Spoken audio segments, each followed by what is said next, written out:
Outlook brings to you excerpts from its latest issue titled Rediscovery.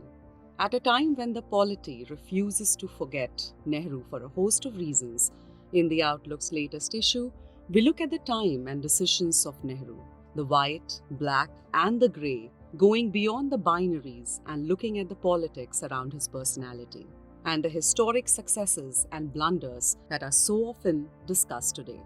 A Young Nation's Selfhood by Manas Bhattacharjee. Manas Bhattacharjee is the author of Nehru and the Spirit of India. He is currently working on a book on Gandhi. Nehru understood that the newly independent nation was the contradictory whole of many contradicting selves.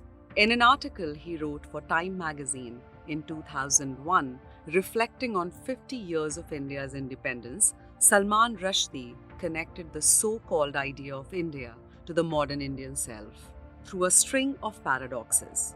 In the modern age, we have come to understand our own selves as composites, often contradictory, even internally incompatible. We have understood that each of us is many different people. Our younger selves differ from our older selves. We can be bold in the company of our lovers and timorous before our employers, principled when we instruct our children, and corrupt when offered some secret temptation. We are serious and frivolous, loud and quiet, aggressive and easily abashed. The 19th century concept of the integrated self has been replaced by this jostling crowd of eyes.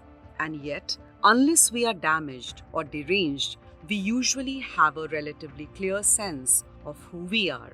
I agree with my many selves to call all of them me. Reading this article in the Jawaharlal Nehru University Library a year before submitting my PhD thesis on Nehru and Gandhi, I detected a Nehruvian echo in Rushdie's evocative passage.